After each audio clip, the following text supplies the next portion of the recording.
আলহামদুলিল্লাহ ওয়াসসালাতু ওয়াসসালামু আলা রাসূলিল্লাহ ওয়া আলা আলিহি ওয়া আসহাবিহি ওয়া মান ওয়ালা আম্মা বাদ। আউযু বিল্লাহি মিনাশ শাইতানির রাজীম। বিসমিল্লাহির রাহমানির রাহিম। ওয়া আকিমুস সালাতা ওয়া আতুজ যাকাতা ওয়ারকাউ মা'আর রাকিঈন। ওয়া ইয়াকুলুল হাবিবুল মুস্তাফা আলাইহিস সালাতু ওয়াস সালাম আউয়ালু মা ইউহাসাবুল আবদু আনিস সালাহ ইয়াউমাল কিয়ামাহ ফামান সালাহাত সালাহা সাইরু আমালিহি ওয়া মান ফাসাদাত ফাসাদা সাইরু আমালি আও কামা ক্বালা আলাইহিস সালাতু ওয়াস সালাম। আমাদেরকে সালাতের নামাজের সঠিক পদ্ধতি জানা জরুরি। আল্লাহর নবী আলাইহিস সালাতু ওয়াস সালাম মসজিদ নববীতে বসেছিলেন। একজন লোক এসে নামাজ পড়ে রাসূলকে সালাম দিলেন, বললেন ইরজি ফাসাল্লি ফাইন্নাকা লাম তুসাল্লি, যাও নামাজ পড়ো, তুমি নামাজই পড়ো নাই। লোকটা নামাজ পড়েছে, নামাজ আদা করেছে, নামাজ কায়েম করেছে। তারপরে আল্লাহর হাবিব মুহাম্মদ সাল্লাল্লাহু আলাইহি সাল্লাম বললেন, যাও নামাজ আদায় করো, নামাজ আদায় করো নাই। দ্বিতীয়বার নামাজ আদায় করে সালাম দিলে আল্লাহ নবী সালাম উত্তর দিয়ে বললেন, যাও নামাজ পড়ো, তোমার নামাজ হয় নাই। আবার এইভাবে 3 বার করার পরে লোকটি বললেন, এর চেয়ে আমি ভালো নামাজ পড়তে জানি না। তাহলে নামাজ আদা করলেই নামাজ হবে না, বরং নামাজকে সল্লু কামা রাআইতুমুনি উসাল্লি, আল্লাহর হাবিব সাল্লাল্লাহু আলাইহি সাল্লাম বলেন, আমি রাসূলকে যেভাবে তোমরা নামাজ পড়তে দেখো হুবহু ওইভাবে তোমরা নামাজ আদা করো, কায়েম করো। তাহলে আসুন, আমাদের জন্য জরুরি কিয়ামতের মাঝে সর্বপ্রথম হিসাব হবে নামাজের। এই সালাত যার সঠিক থাকবে, ঠিক হবে, পাশ করবে, বাকি অন্যান্য ইবাদতে পাশ হয়ে যাবে। নামাজে যে ফেল করবে, পাশ করার আর কোনো সুযোগ নেই। এই জন্যে হাদিসে এসেছে যে আসসালাম মিফতাহুল জান্নাহ, নামাজ জান্নাতের চাবি, জান্নাতের চাবি। যেভাবে উজু নামাজের চাবি, এই জন্যে এই নামাজের পদ্ধতি জেনে নেওয়া জরুরি। আল্লাহ নবী আলাইহিস সালাতু ওয়াস সালাম বলেন, এই নামাজের চোর সবচেয়ে জঘন্য চোর, যে রুকু সেজদা ঠিক মতো করে না। রাসূলের তরিকায় যদি নামাজ না পড়েন তাহলে আপনি নামাজ চোর হয়ে গেলেন, নাউজুবিল্লাহ। এই নামাজ আপনার কিয়ামতের দিন কাজে লাগবে না, হিসাবে ফেল হয়ে যাবেন। এই নামাজ দিয়ে আপনাকে পার হতে হবে। প্রতিনিয়ত 5 বার আমাদেরকে নামাজ আদা করতে হয়। এই নামাজের মাধ্যমে আল্লাহ রাব্বুল আলামিন আমাদের গুনাহ খাতা কি করে দেন, মাফ করে দেন। এই নামাজের মাধ্যমে আমাদের মর্যাদা বেড়ে যায়। এই নামাজ আমার জন্য কি নূর, আলো। এই নামাজ কিয়ামতের দিন আমাকে আল্লাহর আযাব থেকে বাঁচাবে। এই জন্য বন্ধুগণ, নামাজের সঠিক পদ্ধতি জেনে নেওয়া আমাদের প্রতি জরুরি। কারণ যে কোনো ইবাদত কবুল হওয়ার জন্য শর্ত প্রথমত সঠিক ঈমান, এর ভিত্তিতে হতে হবে। 2 নম্বরে আল্লাহর জন্য, 3 নম্বরে শুধুমাত্র কেবলমাত্র মুহাম্মদুর রাসূলুল্লাহ সাল্লাল্লাহু আলাইহি ওয়াসাল্লামের তরিকায় নামাজ হতে হবে। যার যার নিয়মে বা দেশাচার বা বইপত্র বাজারে না। আমরা আসি আজ আপনাদের কাছে বিশুদ্ধ হাদিস, কোরআন ও হাদিসের আলোকে নামাজের পদ্ধতি সংক্ষিপ্তভাবে আপনাদেরকে বর্ণনা করব। খেয়াল করে শুনুন এবং আগের যে সমস্ত পদ্ধতি জানেন যদি তার সঙ্গে না মিলে, তাহলে সেগুলিকে বাদ দিয়ে এই সঠিক পদ্ধতি গ্রহণ করার জন্য চেষ্টা করুন। আমরা উজু করব। উজুর বর্ণনা আমরা এর আগে বলে এসেছি। নামাজ সহি হওয়ার জন্য শর্ত যেগুলি আমরা পূরণ করব। পূরণ করার পরে কেবলামুখী হয়ে দাঁড়িয়ে দৃষ্টি আপনার সেজদার জায়গায় রেখে নমনীয় হয়ে একটু সামনের দিকে ঝুঁকে এবার আমরা করব কি, 2 হাত উত্তোলন করব। আমরা নামাজের নিয়ত করি কোন নামাজ, এবার আমরা দাঁড়িয়ে গেলাম সেজদার জায়গায় দৃষ্টি রেখে, এবার কেবলামুখী হয়ে নামাজ শুরু করব। নামাজ শুরু করব, মনে রাখতে হবে আল্লাহর সামনে দাঁড়িয়েছেন। এই নামাজের যেমন বাহ্যিক উঠা বসা কিছু কার্যক্রম রয়েছে, ভিতরের আত্মিকতা কিন্তু জরুরি। ভিতরের খুশু এবং খুজু জরুরি। খুশু ভিতরের ভয়, খুজু আঙ্গিকভাবে আপনার ভয়ের যে প্রভাব দেখা যাওয়া। আল্লাহ নবীর জন্য নামাজে দাঁড়ালে একটু সামনে নুয়ে যেতেন, বিনয়ী হয়ে আল্লাহর সামনে দাঁড়াতে হবে এবং দুনিয়ার সব কিছু ভুলে গিয়ে এবার নামাজ শুরু করছেন। এবার আপনি তাকবীর দিয়ে আপনি নিয়ত বাঁধবেন। তাকবীর দেওয়ার সময় মনে রাখতে হবে আমরা হাত 2টি উত্তোলন করব কাঁধ বরাবর অথবা কান বরাবর। আঙ্গুলগুলি নর্মাল থাকবে, না বন্ধ আর না খোলা, নর্মাল যে আঙ্গুল থাকে। এইভাবে কেবলা দিকে করে আমরা কাঁধ বরাবর অথবা কান বরাবর 2 হাত উত্তোলন করে এবার আমরা আল্লাহু আকবার বলে আমরা হাত উত্তোলন করে বাঁধবো। এই তাকবীরের সঙ্গে হাত 2টো উঠাতে পারেন, আল্লাহ, একই সঙ্গে তাকবীর এবং হাত উঠানো আল্লাহু আকবার, অথবা আগে তাকবীর বলে ফেলেন আল্লাহু আকবার, এরপরে আপনি হাত উঠিয়ে বাঁধেন, অথবা আগে হাত বেঁধে ফেলেন এরপরে বলেন আল্লাহু আকবার। 3 প্রকারই জায়েজ আছে, কোনো অসুবিধা নেই। মনে রাখতে হবে এই নামাজে আপনি যখন এই দাঁড়ানো অবস্থায় তাকবীরে তাহরিমা হতে হবে। অনেকে যারা দেরি করে আসে, কিছু নামাজ ইমাম এখন হয়তো রুকুতে সিজদা আছে, আল্লাহু আকবার বলে ডাইরেক্ট চলে যায় কোথায়, রুকুতে না, দাঁড়ানো পূর্ণ দাঁড়ানো অবস্থায় তাকবীরে তাহরিমা দিতে হবে। এরপর আরেকবার তাকবীর দিয়ে আপনাকে ইমামের রুকুতে বা সিজদায় থাকলে অংশগ্রহণ করতে হবে। এরপরে আমার যখন তাকবীরে তাহরিমা মনে রাখতে হবে যে আঙ্গুল উত্তোলন, হাত উত্তোলন, কাঁধ অথবা কোনো সময় কাঁধ কোনো সময় কান বরাবর করেন, এবং এবার আপনি হাত দুইটা বুকের উপরে বাঁধতে হবে, বুকের নিচে বা বুকের উপরে বা নাভির নিচে। এগুলি একটাও হাদিস সহি না, বিশুদ্ধ না। সহি হাদিস যেটা সেটা হলো বুকের উপর হাত বাঁধতে হবে, এবং হাতটাকে আপনি এই কাফ, এটাকে কাফ বলা হয়, ডান হাতের তালুটাকে বাম হাতের অঞ্জলির উপরে আপনি বুকের উপর রাখেন, অথবা কিছুটা এইভাবে করে আপনার হাতের অংশ কিছু হাতের যে আপনার নলার উপরে, অথবা এইভাবে পুরো এক হাত আর এক হাতের উপরে আপনি এইভাবে অথবা এইভাবে অথবা এইভাবে আপনি বাঁধতে পারেন। তিনভাবেই সহিহ হাদিস দ্বারা প্রমাণিত রয়েছে।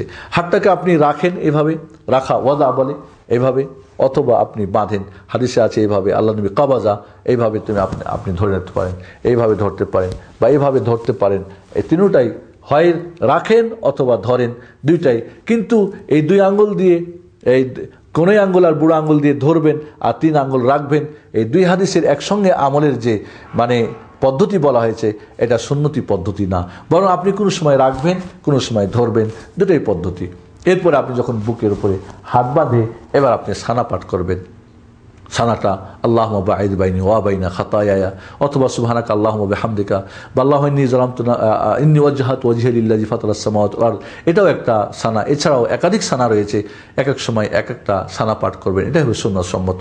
সানা পাঠ হয়ে গেলে এরপরে আউযু বিল্লাহি মিনাশ শাইতানির রাজিম, এরপরে বিসমিল্লাহির রহমানির রহিম বলে সূরা ফাতিহা পূর্ণটা পাঠ করতে হবে। আউযু বিল্লাহিস সামিল আলিম মিনাশ শাইতানির রাজিম মিন হামজিহি ওয়া নাফখিহি ওয়া নাফসিহি, এভাবেও বর্ণিত আছে, সেটাও পড়তে পারেন। অনেকেই নামাজ শুরু করার আগে আউযু বিল্লাহ বিসমিল্লাহ পড়ে না, আপনি যখন সানা পাঠ করে শেষ করলেন এরপরে আউযু বিল্লাহ বিসমিল্লাহ পড়ে এবার সূরা ফাতিহা পাঠ করবেন।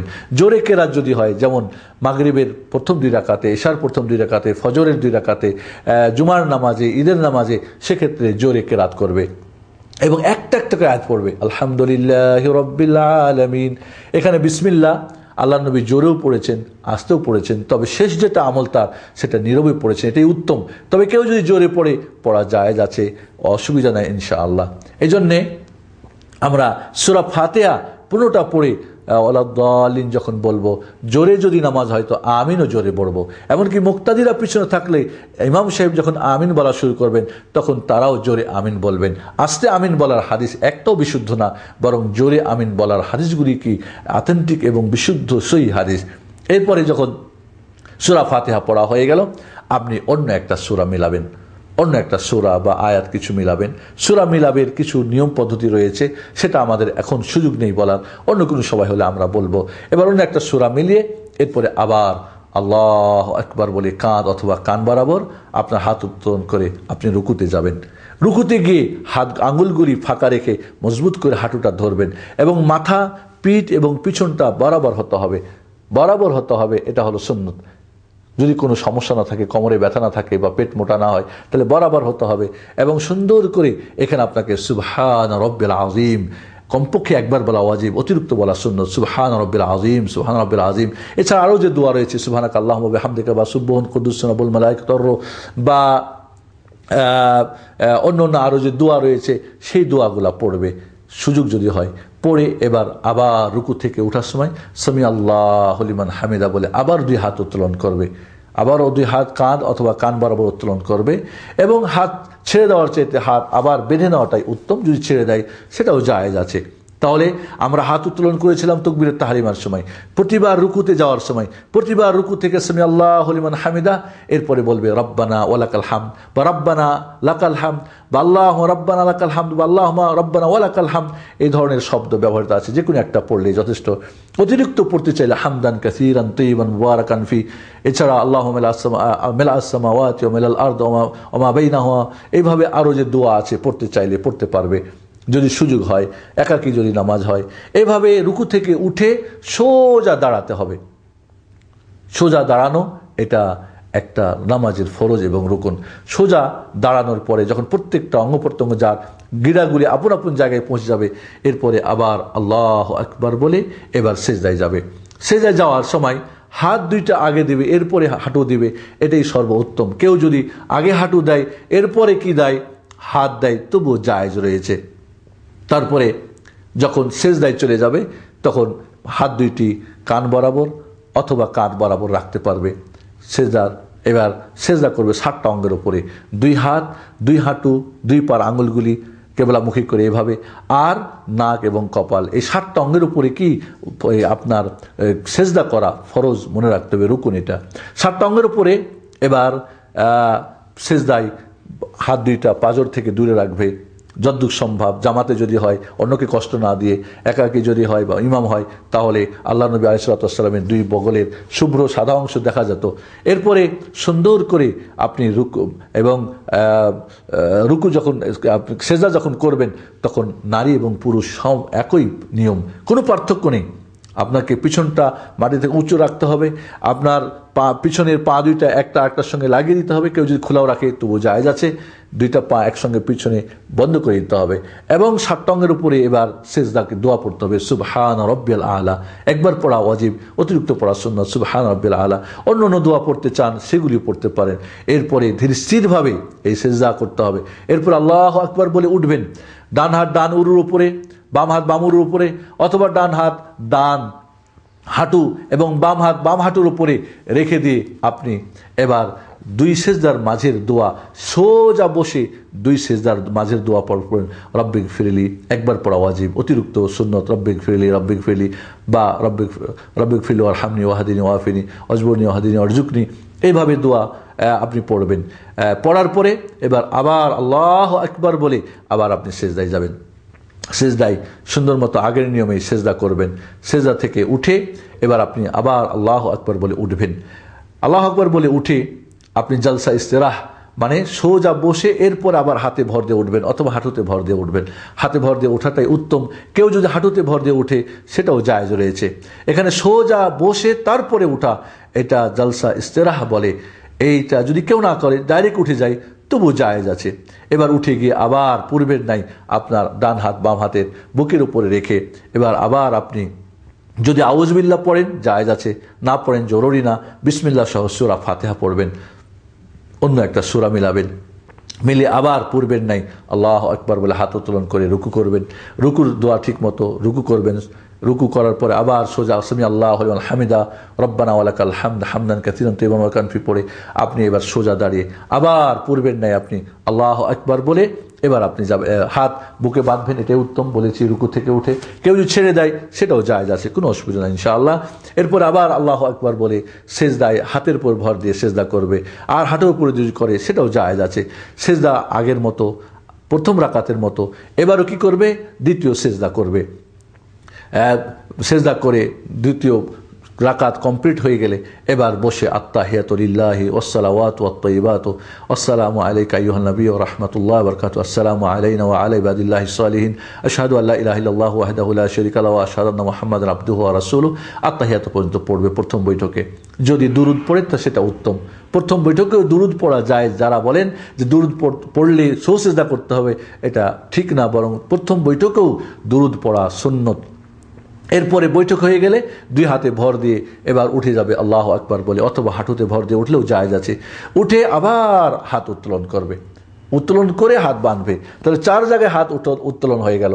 তাকবীরে তাহরিমার সময়, প্রতিবার রুকুর করার সময়, প্রতিবার রুকু থেকে ওঠার সময়, এবং প্রথম বৈঠক থেকে উঠে এবার আপনি যখন আবারও উঠে হাত বাঁধবেন তার আগে আবারও তা কী করে হাত উত্তোলন করে তারপরে বাঁধা, এটাকে রাফউল ইয়াদাইন বলে। 2 হাত উত্তোলন করা। এই 4 জায়গাতে সহি বিশুদ্ধ হাদিস দ্বারা সুসাব্যস্ত এই সুন্নতটা যে করবেন, প্রত্যেকবার হাত উঠালে 10টা করে নেকি বেশি পাবেন। তাহলে 4 রাকাত বিশিষ্ট নামাজ হলে 100 নেকি বেশি হবে, 2 রাকাত বিশিষ্ট হলে 50 নেকি বেশি হবে। যারা এই হাদিসটাকে মানবেন না তারা নেকি থেকে বঞ্চিত হবেন, কারণ এটা সুন্নত। এর ফলে আপনার নামাজের নাম্বার কমে যাবে। আল্লাহ নবী এই জন্যই বলেছেন, কেউ 10 ভাগের 1, কেউ 2, কেউ 3, কেউ 4, কেউ 5, কেউ 6, এইভাবে 10 নম্বর পুরো পেতে হলে সুন্নতগুলিকে ভালো করে আমরা আমল করার চেষ্টা করব। যখন আপনার এবার তৃতীয় রাকাত হয়ে গেল, চতুর্থ রাকাত হয়ে গেল, এবার আপনি শেষ বৈঠক করবেন।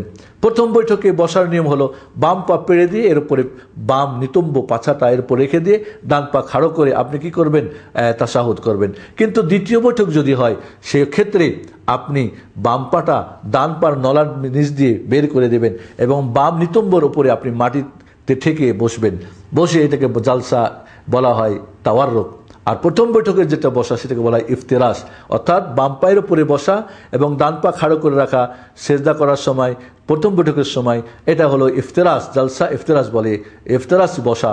এবং শেষ বৈঠক যেটা দুই বৈঠক বিশিষ্ট নামাজ হলে সেখানে শেষ বৈঠকে তাওয়াররুক, অর্থাৎ বাম নিতম্বটা পায়ের উপরে না, পাটা বের করে দেবেন, বাম পাটা ডান পা নলার নিচ দিয়ে অথবা নলার নিচে রাখবেন এবং বাম নিতম্বর উপরে পিছনের উপরে মাটির উপরে ভর করে আপনি বসবেন। এরপরে এবার আত্তাহিয়াত পড়বেন। আত্তাহিয়াত পড়ার সময় বলেছি আমরা এর আগে, ডান হাত ডান উরু, বাম হাত বাম উরু, অথবা ডান হাত ডান কি বলে হাঁটু, বাম হাত বাম হাঁটুর উপরে রেখে আপনি দোয়া করবেন। তাশাহুদ পড়ার সময় আপনি এইভাবে আঙুল তিনটা, এই দুইটা আঙুল বন্ধ করে এইভাবে আপনি এটাকে গোল করে বড় আঙুলটা শাহাদাত আঙুলের উপর রেখে দিয়ে ডান হাত এইভাবে আপনি নড়াতে থাকবেন, এইভাবে নড়াতে থাকবেন শেষ সালাম পর্যন্ত। এবং আপনার দৃষ্টি তখন থাকবে কোথায়? অন্য সময় শুধু সেজদার জায়গায় আপনার দৃষ্টি থাকবে। এবার আপনি তাশাহুদ পড়ার সময় প্রথম বা দ্বিতীয় এই আঙুল নড়াবেন এবং তার দিকে দেখবেন। কেউ যদি একবার আঙুল নড়া দেয় সেটাও জায়েজ আছে, বা 11 বার নড়ার কথা কেউ বলেছেন যেখানে দোয়া আছে সেখানে, অথবা পুরো সময়টা আঙুল নড়াতে থাকে সেটাও উত্তম এবং শয়তানের অসুস্থ থেকে বাঁচা যায় এর দ্বারা। এভাবে যখন আপনার আত্তাহিয়াত পড়বেন, দুরূদ শরীফ পড়বেন, দোয়া মাসুরা পড়বেন, অতিরিক্ত আরও দোয়া পড়তে পারবেন আপনার ইচ্ছা মতো দোয়া পড়ে এবার আপনি ডান দিকে সালাম ফিরবেন, আসসালামু আলাইকুম ওয়া রাহমাতুল্লাহ, আসসালামু আলাইকুম ওয়া রাহমাতুল্লাহ। এইভাবে আপনার নামাজ শেষ হয়ে যাবে। সালাম ফিরার 3 ধরনের শব্দ আছে। একটা হলো ডান দিকে আসসালামু আলাইকুম ওয়া রাহমাতুল্লাহ, আসসালামু আলাইকুম রাহমাতুল্লাহ, একটা পদ্ধতি। আর একটা হলো ডান দিকে বারাকাতু বাড়াই দেওয়া, আসসালামু আলাইকুম ওয়া রাহমাতুল্লাহি ওয়া বারাকাতু, বাম দিকে আসসালামু আলাইকুম ওয়া রাহমাতুল্লাহ, ব্যাস। অথবা ডান দিকে বলবেন আসসালামু আলাইকুম ওয়া রাহমাতুল্লাহ আর বাম দিকে বলবেন আসসালামু আলাইকুম, ব্যাস। এই 2 দিকে সালাম ফিরে আপনি নামাজ থেকে এবার আপনি বের হয়ে গেলেন। অথবা একটা সালাম দিয়েও নামাজ শেষ করা যেতে পারে, আসসালামু আলাইকুম ওয়া রাহমাতুল্লাহ বলে ডান দিকে একটু মাথাটা ঘুরে দিবেন, এক সালামেও নামাজ শেষ করা যেতে পারে। এইভাবে পূর্ণাঙ্গ নামাজের পদ্ধতি আমরা রাসূলুল্লাহ সাল্লাল্লাহু আলাইহি ওয়াসাল্লামের যে সঠিক পদ্ধতি আমরা বর্ণনা করলাম, এই পদ্ধতি আমরা অনুযায়ী আমাদের নামাজ পড়ার চেষ্টা করব। আল্লাহর নবীর যে নির্দেশ, সাল্লু কামা রাআইতুমুনি উসাল্লি, আমি যেভাবে নামাজ পড়ি হুবাহু এইভাবে তোমরা নামাজ আদা করো, কায়েম করো, এটা যেন আমরা বাস্তবায়ন করতে পারি। আর এই সঠিক নামাজ আদা করে আমার নামাজকে আল্লাহর কাছে কবুল করতে পারি। আর কবুল হলেই কিয়ামতে আমরা নাজাত পেতে পারি, পাস করতে পারি। আর পাস হলে আমরা জান্নাত পাবো ইনশাআল্লাহ। এভাবে আমরা সঠিক পদ্ধতিতে নামাজ কায়েম করি। আল্লাহ আমাদেরকে তৌফিক দান করুন। এছাড়া নামাজের অনেক ভুল ভ্রান্তি আমাদের মাঝে রয়েছে, সেগুলো আমরা ত্যাগ করি। আমিন। আসসালামু আলাইকুম ওয়া রাহমাতুল্লাহি ওয়া বারাকাতুহু।